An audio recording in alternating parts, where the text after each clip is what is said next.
न मे पार्थास्ति कर्तव्यं त्रिषु लोकेषु किंचन नान्वाप्तं वाप्तव्यं वर्त एव च कर्मणि 22। तात्पर्य, हे पृथापुत्र, तीनों लोकों में मेरे लिए कोई भी कर्म नियत नहीं है, न मुझे किसी वस्तु का अभाव है और न आवश्यकता ही है, तो भी मैं नियत कर्म करने में तत्पर रहता हूँ।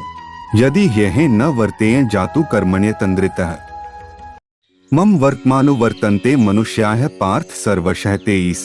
तात्पर्य, क्योंकि यदि मैं नियत कर्मों को सावधानी पूर्वक न करूँ तो हे पार्थ, यह निश्चित है कि सारे मनुष्य मेरे पथ का ही अनुगमन करेंगे। उत्सीदेवरी में लोका न कुर्या कर्म चेदहम संकरस्य च कर्ता स्यामुपहन्यामिमाः प्रजाः 24। तात्पर्य, यदि मैं नियत कर्म न करूं तो ये सारे लोग नष्ट हो जाएं। तब मैं अवांछित जन समुदाय वर्ण संकर को उत्पन्न करने का कारण हो जाऊंगा और इस तरह संपूर्ण प्राणियों की शांति का विनाशक बनूंगा। सक्ताः कर्मण्य विद्वांसो यथा कुर्वन्ति भारत कुर्याद विद्वांस तथा सक्तश्चिकीर्षुर्लोक संग्रहण 25। तात्पर्य, जिस प्रकार अज्ञानी जन फल की आसक्ति से कार्य करते हैं, उसी तरह विद्वान जनों को चाहिए कि वे लोगों को उचित पथ पर ले जाने के लिए अनासक्त रहकर कार्य करें। न बुद्धिभेदम जनेद ज्ञाना कर्म संगिना जोशेत सर्व कर्माणि विद्वान युक्तः समाचरण 26।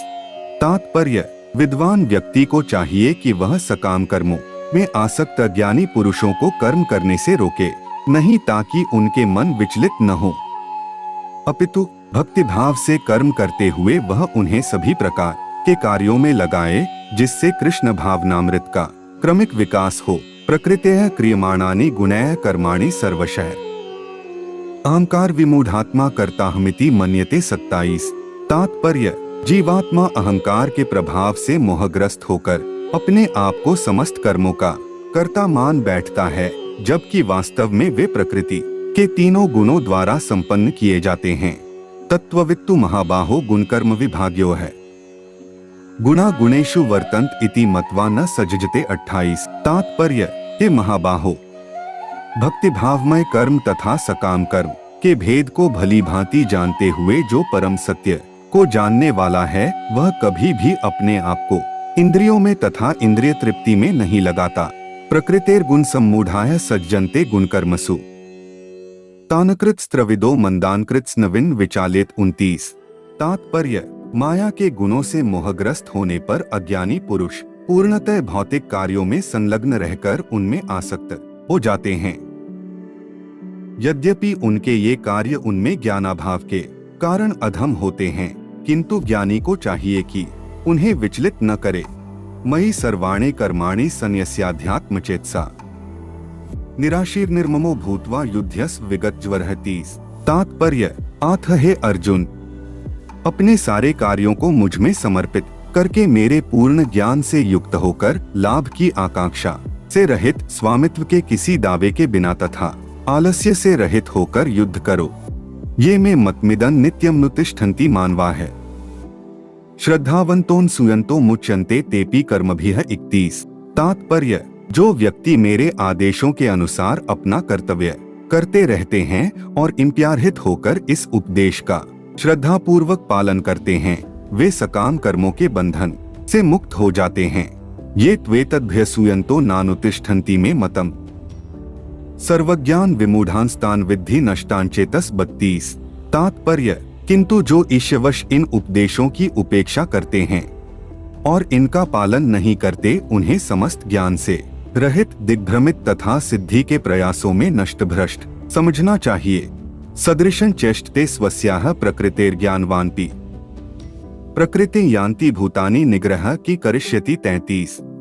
तात्पर्य, ज्ञानी पुरुष भी अपनी प्रकृति के अनुसार कार्य करता है, क्योंकि सभी प्राणी तीनों गुणों से प्राप्त अपनी प्रकृति का ही अनुसरण करते हैं। भला दमन से क्या हो सकता है? इंद्रिय सेन्द्रियस्यार्थे रागद्वेषी व्यवस्थित तयोर्न वशमागच्छेति हास्य परिपंधिनी 34। तात्पर्य, प्रत्येक इंद्रिय तथा उसके विषय से संबंधित रागद्वेष को व्यवस्थित करने के नियम होते हैं। मनुष्य को ऐसे राग तथा द्वेष के वशीभूत नहीं होना चाहिए, क्योंकि ये आत्म साक्षात्कार के मार्ग में अवरोधक हैं। श्रेयान् स्वधर्मो विगुणः परधर्मात् स्वनुष्ठितात्, स्वधर्मे निधन श्रेयः परधर्मो भयावह। 35। तात्पर्य: अपने नियत कर्मों को दोषपूर्ण ढंग से संपन्न करना भी अन्य के कर्मों को भली भांति करने से श्रेयस्कर है। स्वीय कर्मों को करते हुए मरना पराये कर्मों में प्रवृत्त होने की अपेक्षा श्रेष्ठतर है, क्योंकि अन्य किसी के मार्ग का अनुसरण भयावह होता है। अथ केन प्रयुक्तोऽयं पापं चरति पुरुषः अनिच्छन्नपि वार्ष्णेय बलादिव नियोजितः। 36।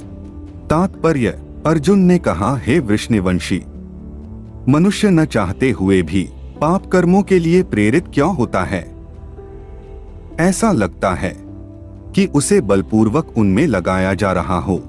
काम एष क्रोध एष रजोगुण समुद्भवः महाश्नो महापापमा विद्धवेन्मेह वैरिणम। 37। तात्पर्य: श्री भगवान ने कहा, हे अर्जुन, इसका कारण रजोगुण के संपर्क से उत्पन्न काम है, जो बाद में क्रोध का रूप धारण करता है और जो इस संसार का सर्वभक्षी पापी शत्रु है। धूमेनाव्रियते वह्निर्यथादर्शो मलेन च यथोवेनावृतो गर्भस्तथा तेनेदमावृतम। 38। तात्पर्य: जिस प्रकार अग्नि धुएं से, दर्पण धूल से अथवा भ्रूण गर्भाशय से आवृत रहता है, उसी प्रकार जीवात्मा इस काम की विभिन्न मात्राओं से आवृत रहता है। आवृतं ज्ञान में तेन ज्ञानिनो नित्यवैरिणा कामरूपेण कौन्तेय दुष्पूरेणानलेन च। 39। तात्पर्य: इस प्रकार ज्ञानमय जीवात्मा की शुद्ध चेतना उसके काम रूपी नित्य शत्रु से ढकी रहती है, जो कभी भी तुष्ट नहीं होता और अग्नि के समान जलता रहता है। इंद्रियाणि मनो बुद्धिरस्याधिष्ठान मुच्यते एतैर्विमोह्यत्येष ज्ञानमावृत्य देहिनम। 40। तात्पर्य: इंद्रिया, मन तथा बुद्धि इस काम के निवास स्थान हैं। इनके द्वारा यह काम जीवात्मा के वास्तविक ज्ञान को ढक कर उसे मोहित कर लेता है। तस्मात् त्वमिन्द्रियाण्यादि नियमय भरतर्षभ पापमान प्रजहि होन ज्ञान विज्ञान नाशन। 41। तात्पर्य: इसलिए हे भरतवंशियों में श्रेष्ठ अर्जुन, प्रारंभ में ही इंद्रियों को वश में करके इस पाप के महान प्रतीक काम का दमन करो और ज्ञान तथा आत्म साक्षात्कार के इस विनाशकर्ता का वध करो।